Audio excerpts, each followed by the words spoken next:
জীবনের উপর ভিত্তি করে বানানো একটা সত্যি ঘটনা। তার স্বপ্ন ছিল নিজের ছোট সেলার বোটে করে পুরো দুনিয়ার সমুদ্রে ঘুরবে।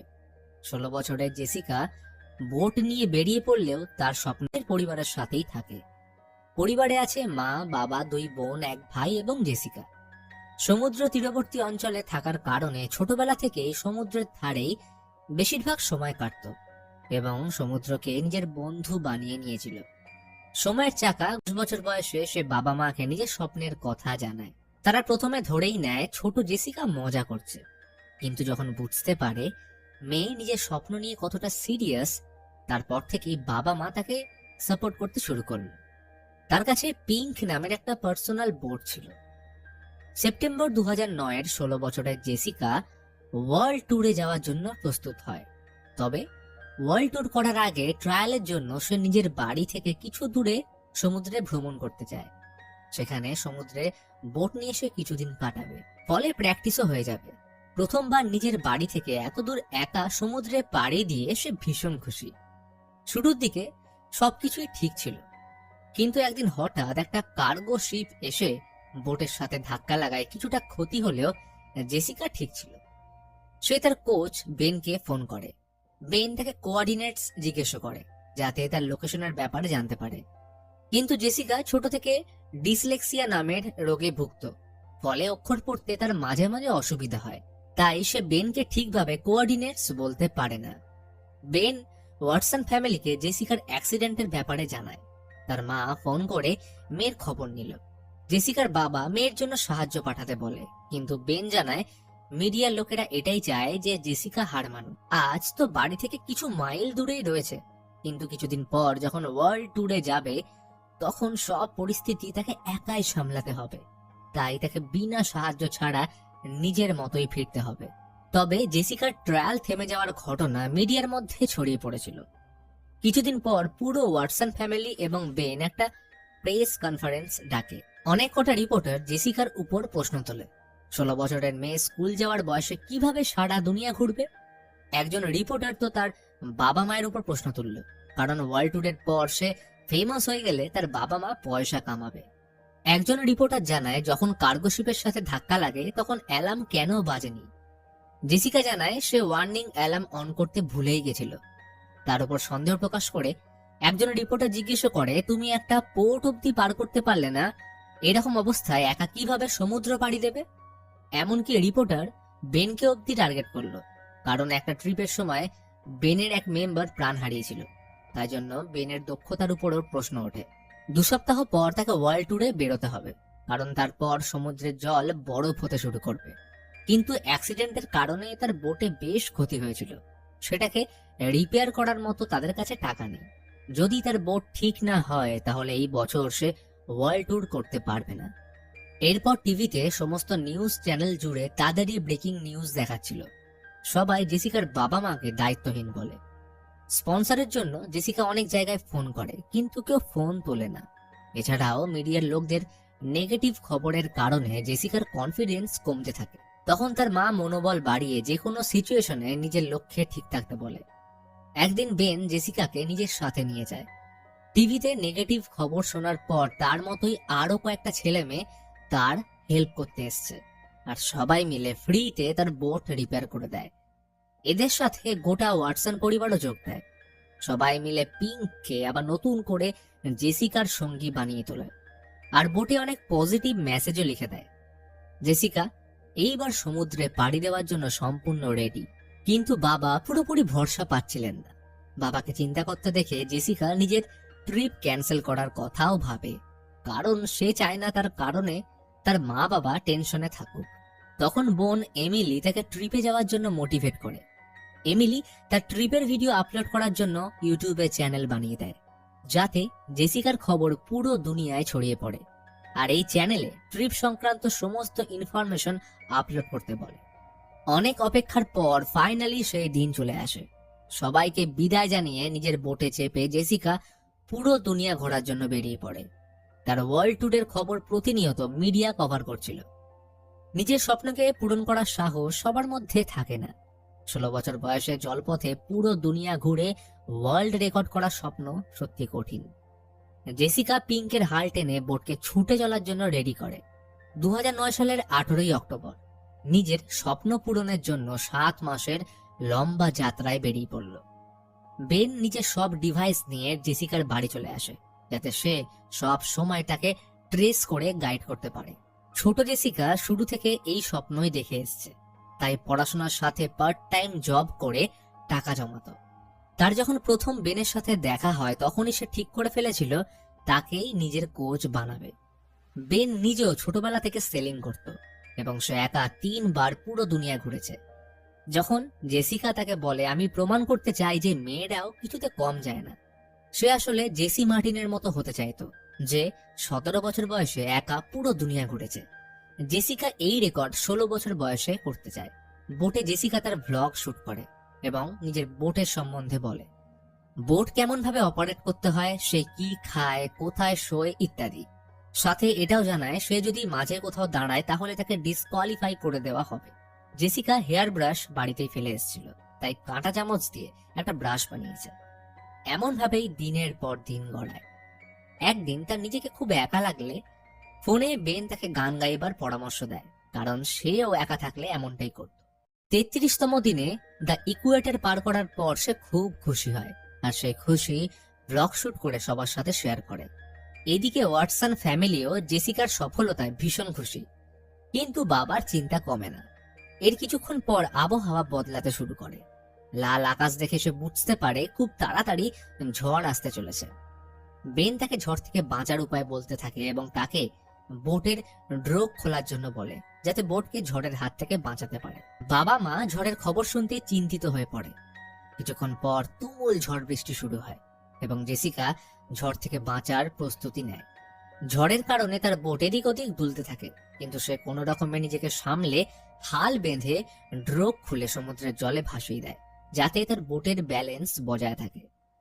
সমুদ্রের ঢেউ ভীষণ বড় আকার ধারণ করায় বোটে জল ঢুকে যাচ্ছিল, ফলে বোটে থাকার জায়গাটার গেট বন্ধ করে দিলে জল ঢোকা বন্ধ হয়। বড় বড় ঢেউয়ের সাথে বোটের ধাক্কা লাগার কারণে নিজেকে ব্যালেন্স করতে পারছিল না, সাথে সব জিনিসপত্র ছড়িয়ে হুলুস্থুল কাণ্ড। তখনই মাথায় কিছু একটা ভারী জিনিস লেগে সে অজ্ঞান হয়ে যায়। পরের দিন সকালে জ্ঞান ফিরলে ফোন করে বাড়িতে সব আপডেট দেয়।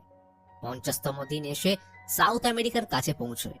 এরপর মিডিয়া রিপোর্টার ক্রেগ বেনকে জিজ্ঞেস করে ঝড়ের পর জেসিকা কেমন আছে। হঠাৎ মিডিয়া দেখে বেন ঘাবড়ে যায়। তখন বাড়িতে ছোট মেয়ে হ্যানা তাদের জেসিকার ব্লগের ব্যাপারে জানায়। তারপর ক্রেগ তার ল্যাপটপ নিয়ে ব্লগ দেখতে শুরু করে। জেসিকা প্রায় পরিবারের সাথে ফোনে কথা বললেও নিজেকে খুব একা লাগতো। এর কিছুদিন পর চলে আসে ক্রিসমাস। পুরো ওয়াটসন ফ্যামিলি ক্রিসমাস সেলিব্রেশন করতে শুরু করে। জেসিকাও নিজের বোটটাকে সাজিয়ে সেলিব্রেট করলেও কিন্তু সে তার ফ্যামিলিকে খুব মিস করছিল। 113তম দিনে নিজের ঘর থেকে 12,884 মাইল দূরে এসে এমন এক জায়গায় পৌঁছে যায় যেখানে একটু হাওয়া ছিল না, আর বিনা হাওয়ায় বোট চলবে না। তাই অপেক্ষা ছাড়া উপায় নেই। এই একাকিত্বের মধ্যে নিজেকে শান্ত রাখা সব থেকে কঠিন কাজ। এইভাবে বিনা হাওয়ায় এবং বিনা ঢেউয়ে 3 দিন কেটে যায়। এর মাঝে সে বাড়ির লোকদের সাথে ঠিকভাবে ফোনে কথাও বলতো না, এমনকি ফোন তোলাই বন্ধ করে দিয়েছিল। একদিন সে বেনকে ফোন করে। বেনের সাথেও তার কথা কাটাকাটি হলে জেসিকার উপর রাগ করে বেন ওয়াটসনদের বাড়ি থেকে বেরিয়ে চলে যায়। একা জেসিকা কাঁদতে থাকে, কারণ তার ধৈর্যের বাঁধ ভেঙে যাচ্ছিল। সে ভীষণ ডিপ্রেসড হয়ে পড়ে এবং তার মনে হয় সে এখান থেকে কখনো আর বেরোতেই পারবে না। এইভাবে 7 দিন কাটে, কিন্তু হাওয়া ও ঢেউয়ের কোনো চিহ্নই নেই। জেসিকার মা তাকে ফোন করলে ভীষণ কাঁদতে থাকে। অগত্যা জেসিকার মা নিজেকে সামলে একাকিত্ব দূর করার জন্য গান গাইতে বলে, যেটা তাকে ছোটবেলায় শোনাতো।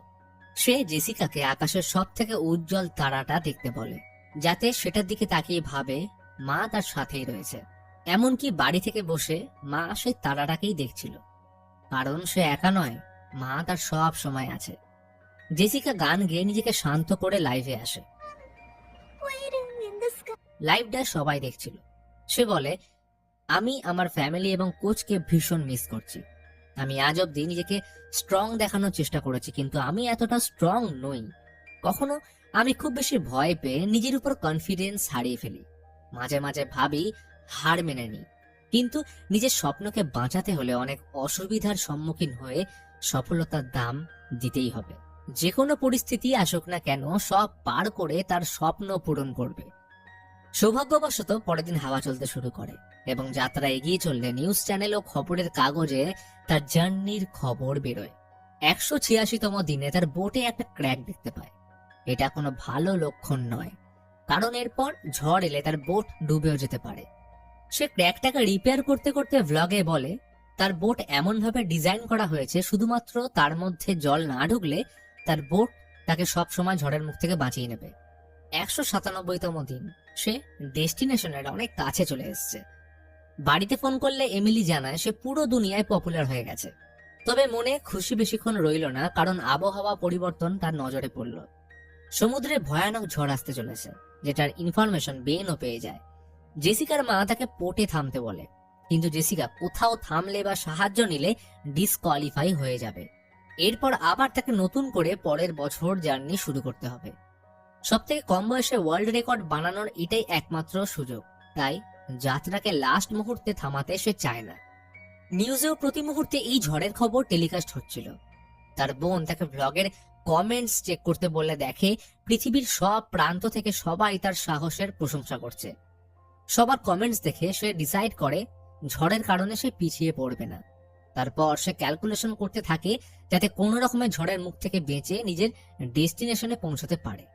বেন তাকে ঝড়ের হাত থেকে বাঁচানোর জন্য আবার ওয়াটসনদের বাড়িতে শিফট হয়। জেসিকা বলে সে যদি ঝড়ের থেকে এগিয়ে যায় তাহলে সে বেঁচে যেতে পারে। বেন বলে এই রকমটা হবে না, কারণ ঝড়ের থেকে এগোনো কখনোই সম্ভব নয়, তোমাকে থামতেই হবে এবং রেকর্ডের ব্যাপারে আমরা আবার পরের বছর ভাববো। কিন্তু জেসিকা বলে যে সে ঢেউয়ের সাথে লড়বে এবং ঢেউয়ের সাথে ভেসে ঝড়কে অতিক্রম করবে। এই কথাটা তার ভাই বোনের ঠিক লাগলেও বেন জেসিকাকে পোর্টে থামার জন্য বলে, কারণ এই ঝড়টা ভীষণ বড় এবং অলরেডি তার বোটে ক্র্যাক ধরেছে, যেটা এই ঝড়ের 40 থেকে 50 ফুট উঁচু ঢেউ সহ্য করতে পারবে না। তাই অনেক ডিসকাশনের পর রজার তার মেয়েকে বলে, আমি কখনো এত লম্বা যাত্রা করিনি, তুমি দুনিয়া ঘুরে আসতে চলেছ, তুমি সমুদ্রকে আমার থেকে বেশি জানো এবং চেনো, তাই তোমার বোটের ক্যাপ্টেন তুমি নিজেই, আর যে সিদ্ধান্ত তুমি নেবে সেটার সাথে আমরা সর্বদা আছি। জেসিকার এটাই ফাইনাল ডিসিশন ছিল যে সে ঢেউয়ের সাথে লড়বে না, বরং ঢেউয়ের সাথে ভেসে ঝড়কে পার করে তার গন্তব্যের দিকে এগোবে। ছোট বোন হ্যানা বাইরে এসে মিডিয়ার লোকদেরকে এই খবর জানিয়ে দেয় যে জেসিকা বিনা থেমে নিজের গন্তব্যের দিকে যাবে। জেসিকা তার বোটকে ঝড়ের জন্য এরপর প্রস্তুত করলো, কিন্তু ঝড়কে পার করা অতটা সহজ হবে না। এই ঝড় ক্রমাগত কিছুদিন চলবে। নিউজ থেকে জানা যায় ঝড়ের কেন্দ্রবিন্দু পাওয়া গেছে। 3টে ঝড় একসাথে মিশে একটা বড় ঝড় তৈরি করেছে, আর এই বড় ঝড় জেসিকার জন্য বেশ ভয়ঙ্কর। জেসিকার বোট ওই বড় ঝড়ের সামনে একটা বিন্দুর মতো দেখতে লাগছিল। জোরে ঝটকার কারণে তার সব জিনিসপত্র এদিক ওদিক হয়ে পড়ে যাচ্ছিল এবং তাতে তার বমি পেয়ে যায়। পরের দিন তার বোটের ক্র্যাক থেকে জল ভিতরে ঢুকতে শুরু করে। সেদিক থেকে মন সরানোর জন্য সে তার বাড়িতে ফোন করলে বেন তাকে সাহস যোগায়। তখনই কম্পিউটারে সিগন্যাল পায় আবহাওয়া ভীষণভাবে বিগড়ে গেছে। এই পরিস্থিতির মধ্যে জেসিকা সেখান থেকে বেঁচে ফেরা প্রায় অসম্ভব। তখনই সমুদ্রের বিশালাকার ঢেউয়ের মাঝে তার বোট টিকতে পারে না। ঢেউয়ের সাথে তার পুরো বোট উল্টে যাচ্ছিল। তারপর আরো একটা বড় ঢেউয়ের সামনে তার বোট পুরোই উল্টো দিকে ডুবে যায়। জেসিকার মনে হয় সে হয়তো আর বাঁচতে পারবে না, তাই সে তার পরিবারকে মনে করতে থাকে এবং তাদের স্মৃতি নিয়ে ডোবার জন্য তৈরি হয়। সমুদ্রে তার বোট ডোবার পর এমার্জেন্সি অ্যালার্ম বেজে যায়। সিকিউরিটির লোকেরা জেসিকার বোট থেকে অনেকটা দূরে ছিল। ওরা তার মা বাবাকে খবর দেয় বোট সমুদ্রের প্রায় 15 ফিট নিচে ডুবে গেছে। জেসিকার পরিবার তখন তাকে ফোন করার চেষ্টা করে, কিন্তু ফোন লাগছিল না। তাদের মনে হয় সে আর কখনো ফিরে আসবে না। তার ডোবার খবর শুনে বাবা মা কান্নায় ভেঙে পড়ল। কিন্তু জেসিকার এই অদম্য স্বপ্ন পূরণের চেষ্টায় হয়তো ভগবানও তার সাথে ছিল, তাই তাকে কেউ আটকাতে পারেনি, এমনকি প্রকৃতিও নয়। জেসিকার বোট এইরকম ভাবে ডিজাইন করা হয়েছিল যদি তার বোটে জল না ঢোকে তাহলে সেটা নিজে থেকেই সোজা হয়ে যাবে। ফলে কিছুক্ষণ পর বোট সোজা হয়ে সমুদ্রের উপর চলে আসে। পরের দিন সকালে জেসিকা নিজের বাড়িতে ফোন করে জানায় যে আমরা জিতে গেছি এবং আমি ঝড় পার করে ফেলেছি। আবহাওয়া এখন সম্পূর্ণ পরিষ্কার। তার আওয়াজ শুনে তাদের পরিবার স্বস্তির নিঃশ্বাস ফেলে। তারপর হ্যানা মিডিয়ার লোকদের বলে জেসিকা ঝড় পার করে নিয়েছে এবং সে সুরক্ষিতভাবে বাড়ি ফিরছে। এই খবর শুনে সবাই ভীষণ খুশি হয় এবং তাকে ওয়েলকাম করার জন্য প্রস্তুত হয়। বেন সেই দিন তাকে স্যালিউট করে ওয়েলকাম জানায়। জেসিকার আহ্বানের জন্য অস্ট্রেলিয়ার প্রাইম মিনিস্টার সমেত ৮০,০০০ লোক সেখানে পৌঁছয়। পুরো দুনিয়াতে তার চর্চা চলছিল এবং সব নিউজ চ্যানেলে তারই খবর দেখানো হচ্ছিল। 18ই অক্টোবর 2009 শুরু হওয়া তার যাত্রা পুরো 210 দিন বাদে 15ই মে 2010-এ শেষ হল। জেসিকার বাবা মা ভীষণ খুশি হয়, তাকে জড়িয়ে ধরে কাঁদতে থাকে। জেসিকা নিজের স্পিচে বলে, আমিও আপনাদের মতোটা সাধারণ মেয়ে যে তার নিজের স্বপ্ন পূরণ করতে চেয়েছিল। নিজের স্বপ্ন পূরণের জন্য আপনাকে কোনো স্পেশাল হওয়ার দরকার নেই। আপনাদের শুধু নিজের স্বপ্ন পূরণের জন্য অদম্য চেষ্টা এবং লক্ষ্য স্থির রাখতে হবে। মুভির শেষে আমাদের রিয়েল ফুটেজ দেখানো হয়। জেসিকা নিজের কঠোর পরিশ্রম এবং কঠিন পরিস্থিতির মুখোমুখি হয়েও সবথেকে ছোট বয়সে জলপথে দুনিয়া ভ্রমণের ওয়ার্ল্ড রেকর্ড বানায়। ডিসলেক্সিয়া হওয়ার পরেও জেসিকা 2টো বই লিখেছিল, যেটা বেস্ট সেলার হয়েছিল। জেসিকার কাহিনী আরো একবার প্রমাণিত করে যে অসম্ভব কিছুই না, জাস্ট এটার জন্য প্রয়োজন নিজের কঠোর পরিশ্রম এবং দৃঢ় সংকল্প।